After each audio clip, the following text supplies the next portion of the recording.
Good afternoon and welcome to the podcast. I'm Nick Drago. In this week's episode, Playoff Bonanza continues into the conference finals for the NBA and NHL. We talk about the rise and fall of the Dark Knight and an 8th grader that can most certainly beat you up. Stay with us because Sports will be right back.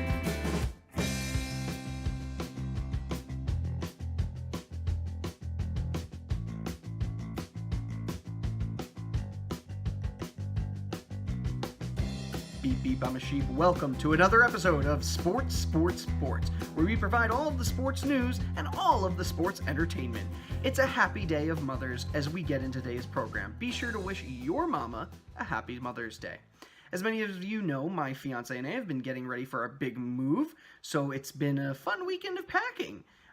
In both the NBA and NHL, the second rounds have come to an end, leaving us with just 4 teams remaining in each sport. In fact, this is the first time in 10 years that the Stanley Cup Finals will not feature Boston, LA, Chicago, or Pittsburgh. Let's see how it's going for the remainders thus far. In the Eastern Conference, our 2 teams remaining are the Lightning and Capitals. Tampa Bay has made the playoffs look pretty easy thus far with a record of 8-2. They lost 1 game in New Jersey while mostly embarrassing them, and then dropping 1 to Boston, the first game to Boston before they went and won 4 straight. Sorry, my nose is a little itchy. Let me scratch my nose there. Make no mistake, though, this team is tough. For one, they have Ryan Callahan, who's basically a human popsicle after he was licked by Brad Marchand. The Capitals have had their ups and downs throughout the playoffs. They dropped 2 to Columbus in the first 2 games of the first round, and then when everybody thought they were out, they won 4 straight. They then struggled at times against Pittsburgh too, but overall looked fairly solid on their way to their first conference semifinal in 20 years. This team's entire playoff legacy involves choking, so they might not have as much trouble. They might have a bit more trouble getting past the Tampa Bay Lightning. I'm not expecting Ovechkin to raise the cup any soon. Lightning play a faster game, and they will not be bullied around like Pittsburgh was. Game 1, that was Friday night. Capitals, they won it 4-2, and they looked pretty good, I gotta say. Tampa's defense had no idea how to handle a player of Ovechkin's caliber on the ice, and Game 2 is going on right now.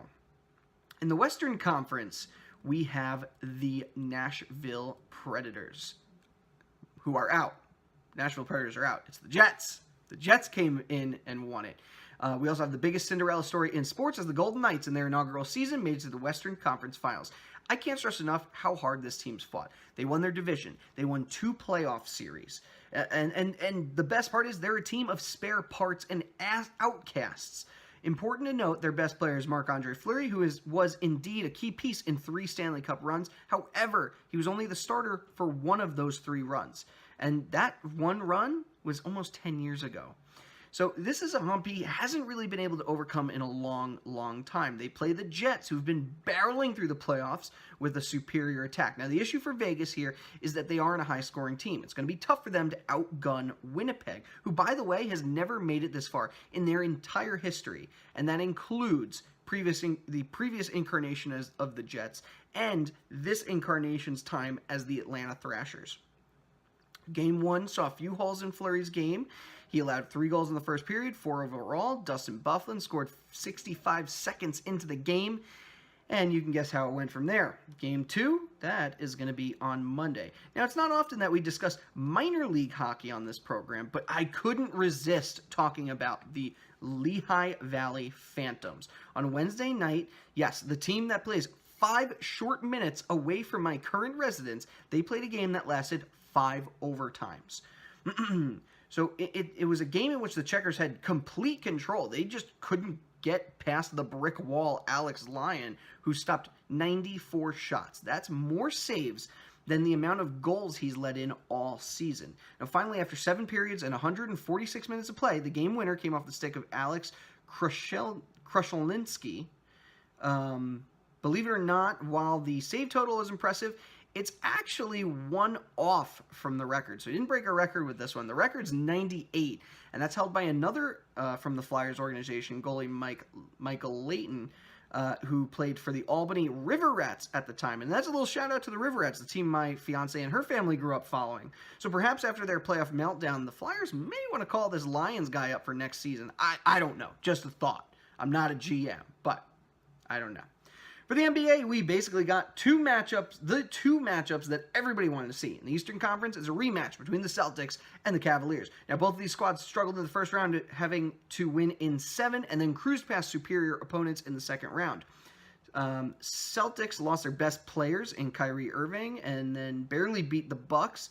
They looked like they were about to get manhandled by the 76ers, but actually it turned out to go the other way around.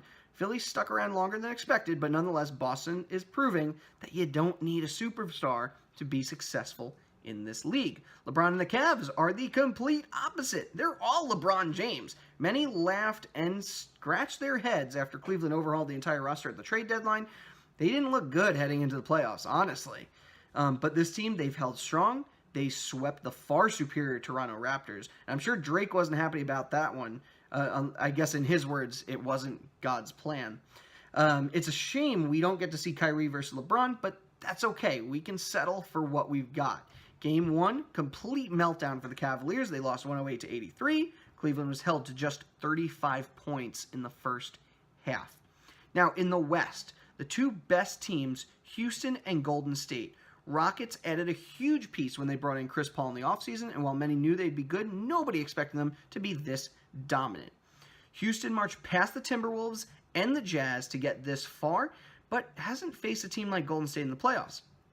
Warriors, meanwhile, they looked weak at the end of the regular season. They have 4 superstars. All 4 of them were either injured or sick heading into round 1.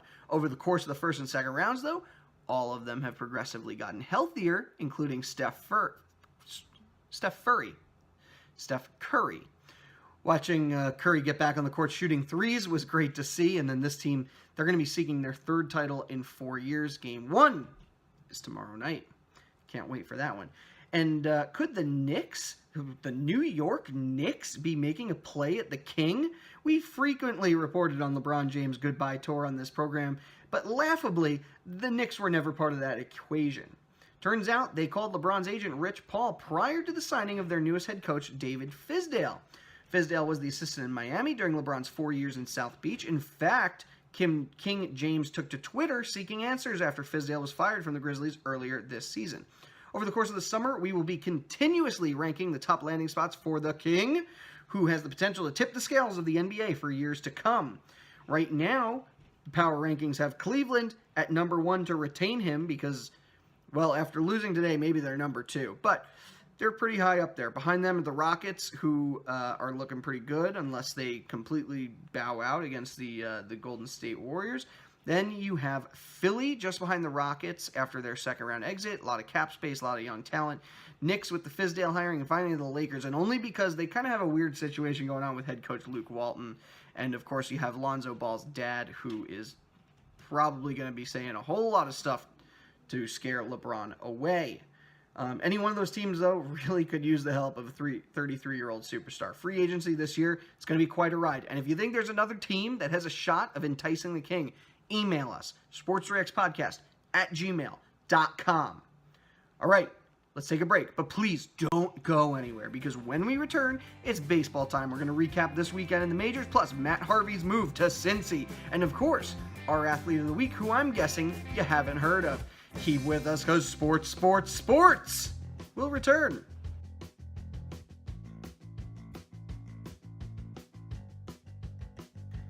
You know what's really fun? Having a great advertisement. You know what's really, really fun? Having your great advertisement on the Sports podcast. Hi, I'm Nick Drago, executive producer of Sports, and I know what you're thinking. You're probably considering us to sell your product, but concerned with the price. Have no fear, friends, because right now we're offering free ad space. Wait, what? There is no way that's true. Well, it is, my friends. And if you want to find out more, please email us at sports3xpodcast@gmail.com. Again, that email is sports3xpodcast@gmail.com. All right, let's get back to the show.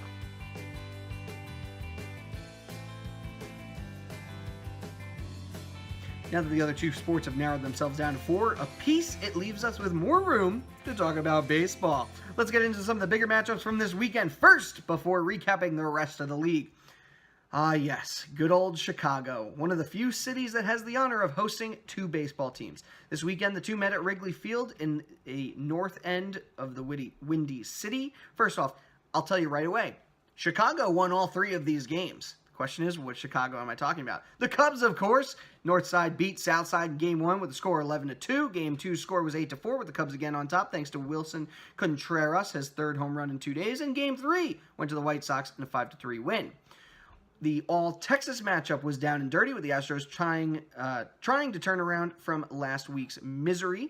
Their 16-2 thrashing of Oakland certainly helped, but what didn't help was dropping Game 1 to the Rangers 1-0. Game 2 was the All-Stros winning 6-1, 14 strikeouts by Charlie Morton, and Game 3 was another Houston victory at 6-1. New York and Philadelphia in a matchup for second place in the AL East. Mets have been a roller coaster ride this season thus far, with Philly, well, they're just kind of coasting. Game 1 was a Mets victory, 3-1, with DeGrom looking good coming off the DL. Game 2 was postponed until mid-August. Thanks, rain. And Game 3 was 4-2 in favor of the Phillies. And that Boston team, they played the Blue Jays after losing first place to the Yankees. Always a fun rivalry between these two. Blue Jays surprisingly took Game 1 5-3. Game 2 went to Boston 5-2. Decent outing by David Price in that one. And then Game 3 was another Boston victory. As for the rest of the league, Angels took on Minnesota in a four-game set with both teams tying. Mariners and Tigers with Detroit winning 2-3. Yankees and Athletics with New York continuing its hot streak. 19 of their last 22, beating Oakland in 2. Rays and O's in an AL East matchup with the Orioles winning 3 of 4, including a 17-1 thrashing today. Indians and Royals with Cleveland hoping to turn everything around. They won 2 of the 3 games set. Diamondbacks and Nationals. Hello? Did the Nationals sweep? Are they good again?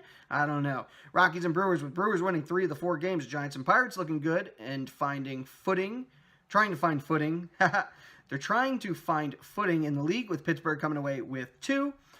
Dodgers with 4 games against the Reds. Cincy winning all 4. Didn't think I'd be saying that at all this season. Padres played 4 with the Cards. St. Louis came away with 2 wins in the split. Braves add on to their first place lead with 3 wins versus the Marlins. Standings now, AL East. Yankees have taken over 18-12, tied with Boston team. Blue Jays 21-20, Rays 16-22, poor O's at 13-28. In the Central, Indians remain in first, 20-19, Twins 17-19, Tigers 17-22, Royals 13-27, and White Sox 10-27. And for the West, Astros stay on top, 26-16, Angels 24-16, Mariners 22-17, A's 19-21, my favorite year, and Rangers 16-26. In the NL East, the Braves are barely holding on, 24-15. Phillies 23-16. Nationals picking up steam, 23-18. Mets sliding 19-18. Marlins at 14-26. NL Central, Brewers 24-17. Cards 22-16. Pirates 23-17. Cubs 21-16. And Reds 14-27. And lastly, NL West, Diamondbacks are at 24-15. Rockies 22-19. Giants 20-21. Dodgers 16-24 and Padres 16-26. Remember, these are all constantly changing, so keep checking on them. Oh, boy. Matt Harvey. Can he be trusted? Nicknamed the Dark Knight, this pitcher rose onto the scene for the Mets in 2012 after an injury to Johan Santana. He was an immediate success, throwing 11 strikeouts and getting 2 hits in his major league debut. After that, there was little doubt that this guy was the Mets' future. Or at least that's what we thought. He was a big presence on the team, but his choke in Game 5 of the 2015 World Series against the Royals really soured things among Mets fans. Harvey never looked the same after that point, and with multiple injuries and only flashes of his previous success. And so, just as quickly as the Dark Knight rose, he also fell. Till this week, when he was officially traded to the Cincinnati Reds. Harvey will indeed be in the starting rotation, and in fact started Saturday versus the Dodgers in 4 innings. He only allowed 1 hit and struck out 2. Not bad at all.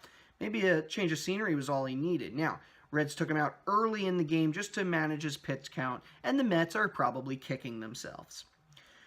Walking onto a major league team is never an easy thing, whether you're a high school grad or a 53-year-old man. Rafael Palmeiro hasn't played in the majors in 13 years, yet he thinks he has what it takes to play for a professional franchise. First off, I have to say, that's pretty ballsy, but also kind of sad. Palmeiro's time has come and gone, according to the 30 MLB teams that did not sign him. Apparently, he doesn't agree with them, and neither do the independent Claiborne Railroaders, an independent team. Wow, they play in the American Association. Palmeiro famously stated in a congressional panel that he had never used steroids, period. Well, that was very shortly before testing positive for PEDs and being suspended in 2015. Palmeiro did not play after that. Good luck, sir, Rafael. Honestly, good luck, but you might want to try coaching instead of playing. All right, folks, that was fun, but we need to take another little break. Stick with us, because when we return, it's NASCAR and Formula One. Vroom, vroom. Also, Dwayne Bravo makes a big splash. And, of course, our Athlete of the Week. Keep with us, friends, because sports will be right back.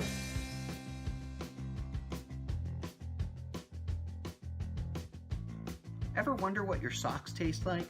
Well, now you can with Food Socks, the only pair of socks that tastes like what they look like. Okay, that's a pretty bad advertisement. You know what would work better here, though? Your own ad. Nick Drago here again, offering you a piece of the action right here, right now. Best part is, it can be anything you want it to be. No, wait, that isn't the best part. How could I forget the best part? The best part is I'm offering it for free ad space. So, if you have a product you want me to endorse, please email us at sports3xpodcast@gmail.com. I'll be waiting patiently at my computer.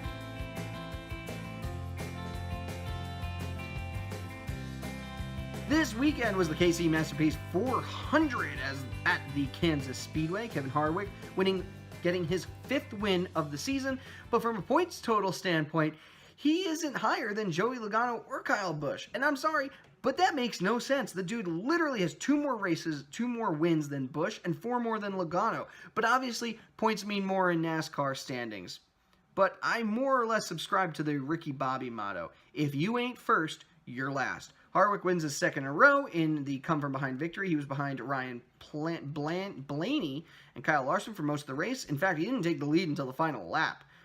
And then he'll try for his 3rd straight in the Monster Energy Open. That's this coming Saturday in Charlotte. And for those in the stands that do not prefer the oval shape of NASCAR, let us talk about Formula One. It returned after a couple weeks hiatus in the Gran Premio de España this morning. Winner was Lewis Hamilton, who took his 2nd race of the season, placed him in 1st in the standings with 98 points. Next race is May 27th in Monaco. I'm pretty sure that's usually a big one, so something to follow coming up. And allow me to quote an article on ESPN for this one. Middlesex has signed Dwayne Bravo, the West Indies all-rounder, for the first 6 games of the Vitality Blast, in a bid to improve on a record that has seen the club reach one T20 quarterfinal in the last 10 years. Last season, Middlesex brought in Daniel Vittori as a specialist T10 coach, but could only manage a 7th place finish in the South Group. The previous year, they reached the last 8, but have not enjoyed significant success in the competition since lifting the old 2020 Cup in 2008. And if you have any idea what sport I'm actually talking about, please email us at sports3xpodcast@gmail.com. That's your goal for the week. Figure out what the heck that was. All right, our Athlete of the Week. Athletes come in all shapes and sizes and even ages. Tell me how this sounds. This football player, he is 6'7". He's 370 pounds. He lives in Louisville, Kentucky, and is larger than most NFL linemen. Sounds like somebody you'd want on your team, right? NFL, maybe play for the Jets, Giants, the Patriots. Oh, wait, I forgot to mention. Kid's in 8th grade. Now, while you're at work all day, Kiwanta Goodwin is probably sitting in art class coloring. The young man, well, let's face it, at that size, he is a man. The young man's already received multiple scholarship offers from some of the top football colleges in the country, including Kentucky, Louisville, Georgia. You should also know that they have no idea if he's done growing yet. In fact, they think he could reach 7 feet by the end of high school. Wow. Congratulations to Goodwin on not only being our Athlete of the Week, but being the only 8th grader on Earth that could win a sumo match with a Neanderthal. All right, mail time, lots of stuff this week. The young gun, Jamie Grum, resurfaced comment on our YouTube page that the Penguins were going to rally from this hardcore and force a Game 7. Unfortunately, this is the 2nd week in a row that a YouTube viewer has jinxed their team after last week's Go Bruins by Brendan O'Keefe. So for you fans out there, since our channel is obviously jinxed, if you want a team to lose, just post on our page about how much you want that team to win. It's probably going to cause them to lose. For those of you who want your comments, questions, random facts right on the show, email us at sports3xpodcast@gmail.com. Special thanks to Johanna Albert, our content editor and designer of our logo. Also, the music for the show is a song called Golden Sunrise by Josh Woodward. A link to his website can be found in the show notes. Also, a thanks to ESPN for allowing us to quote our mystery article. Remember to reach out to us if you figure out what that sport is. Shout outs to Mary Kay Albert for sharing us, Gary Albert, whose birthday was this past week. Happy birthday. Likes coming in from Diamond Joe Calabro, Kim Burke, Lois Butler, and Nicole Lyons. Our new follower on YouTube is Mr. Giddy, a.k.a. Jamie Grum, who binge-watched us last week in order to catch up, and our newest Twitter follower includes sports journalist Ari Shapiro. Also, special shout-outs to Mountain View, California, Percy, Pennsylvania, and Centralville, Maryland, all of which are areas of the country that have been listening to our podcast. So thanks, guys. Keep it up. Remember, our email is sports3xpodcast@gmail.com. I only say it like 400 times an episode. Upcoming games for the week. Playoffs continue in full force in the NBA and AHL. Preakness is coming up this week. We shall see if Justify can win it again. Indians Cubs, great trying to recreate the magic of the 2016 World Series. That'll be this week, so get ready for that one as well. All right, friends, it was great chatting with you, but I need to go. Don't forget, like, comment, share, Twitter us at Sports3xpodcast, or for Pete's sake, it's Mother's Day. Go hug your mamas. I'll be back next week. And when you come back, knock 3 times and tell the bouncer the secret password is Footloose. Remember, our email is sports3xpodcast@gmail.com. Whew, time to go to bed. I'm Nick Drago. You all have a good night, folks.